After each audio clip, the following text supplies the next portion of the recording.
ሳምንታዊ መልእክት እያደገ የመጣውን የኢትዮጵያ ዓለም አቀፋዊ ተሰሚነት ለብሔራዊ ጥቅማችን መከበር አይተኬ ሚና አለው። የኢትዮጵያ ዓለም አቀፋዊ ተሰሚነት ስትራቴጂካዊ አስፈላጊነትና የዲፕሎማሲ ተጽዕኖ ከፍተኛ ደረጃ ላይ እየደረሰ መሆኑ በግልጽ እየታየ ይገኛል። ባለፈው ሳምንት ብቻ ከኒው ዴሊ እስከ ናይሮቢ፣ ከዋሽንግተን ዲሲ እስከ አዲስ አበባ ድረስ ኢትዮጵያ በፍጥነት እየተቀያየረ ባለው የዓለም ስርዓት ውስጥ እየገነባችው ያለችውን ተሰሚነትና ተጽዕኖ ፈጣሪነት አንጸባርቃለች። ይህ ዓለም አቀፋዊ ምርታ ለብቻው ተነጥሎ የሚታይ የዲፕሎማሲ ሁነት ሳይሆን በፓርቲያችን ብልጽግናና በፓርቲያችን ፕሬዝዳንት ክቡር ዶክተር አብይ አህመድ የሚመራው የመደመር መንግስት የዓመታት ጥረት ውጤት ነው። ኢትዮጵያ በኒው ዴልሂ በተካሄደው የብሪክስ ጉባኤ ላይ በንቃት በመሳተፍ እየተፈጠሩ ባሉ የብዙ ዋልታ ዓለም አቀፍ መድረኮችና በደቡብ የትብብር ማዕቀፎች ውስጥ ያላትን ሰፊ ሚና አሳይታለች።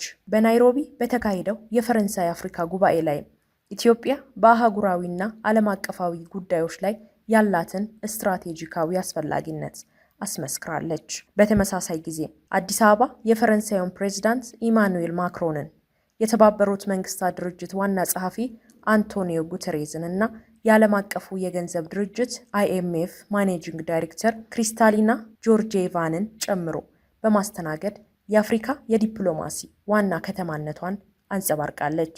የእነዚህን መሪዎች ጉብኝት ለኢትዮጵያ እያደገ ለመጣው ጂኦፖለቲካዊ አስፈላጊነትና ዓለም አቀፉ ማህበረሰብ በሀገሪቱ አመራርና የሪፎርም ሂደት ላይ ያለውን እምነት የሚያሳይ ነው። ከሁሉም በላይ የኢትዮጵያና የአሜሪካ ግንኙነት አዲስና ታሪካዊ ምዕራፍ ላይ ደርሷል። በዋሽንግተን ዲሲ የሁለትዮሽ መዋቅራዊ ውይይት ወይም BSD ማዕቀፍ መፈረሙ ትልቅ የዲፕሎማሲ ስኬት ከመሆኑም በላይ በሁለቱ ሀገራት መካከል ያለውን የቆየ አጋርነት ወደ ላቀ ተቋማዊና ስትራቴጂካዊ ደረጃ ያሸጋግረዋል። ስምምነቱ የኢኮኖሚ ብልጽግናን፣ የንግድና ኢንቨስትመንትን፣ የመከላከያና ደህንነት ትብብርን እንዲሁም ቀጠናዊ ሰላምና መረጋጋትን ጨምሮ ወሳኝ ዘርፎችን ያጠቃልላል። ይህም ኢትዮጵያ ለቀጠናዊ መረጋጋት፣ ለኢኮኖሚ ሽግግርና ለጂኦፖለቲካዊ ትብብር ቁልፍ አጋር መሆኗን በተግባር ያረጋገጠ ስትራቴጂካዊ እውቅና ነው።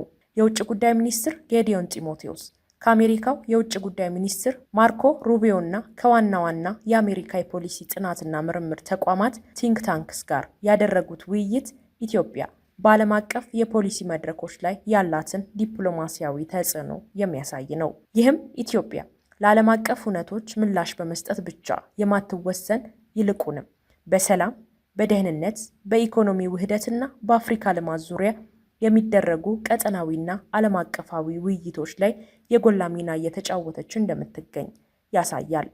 የእነዚህ ስኬቶች ማዕከል የመደመር የለውጥ እሳቤ ነው። መደመር የአካታችነት፣ የምክክርና የጋራ እድገት ፍልስፍና ሆኖ በማገልገል የኢትዮጵያን የዲፕሎማሲ አቅጣጫ ከተገዳቢነት ወይም ሪአክቲቭ ወደ ንቁ ዓለም አቀፍ አጋርነት ወይንም ፕሮአክቲቭ መቀየር ተችሎበታል። በተመሳሳይ መልኩ የፓርቲያችን ፕሬዝዳንት ክቡር ዶክተር አብይ አህመድ ልዩ አመራር ወሳኝ ሚና እየተጫወተ ይገኛል። በእሳቸው አመራር ስር ኢትዮጵያ የሀገራዊ ጥቅሟንና ሉዓላዊነቷን በጽናት እየጠበቀች በሰላም፣ በጋራ መከባበር፣ በኢኮኖሚ ውህደትና በዓለም አቀፍ ትብብር ላይ የተመሰረተ የውጭ ፖሊሲን እየተገበረችና ውጤት እያስመዘገበች ቀጥላለች።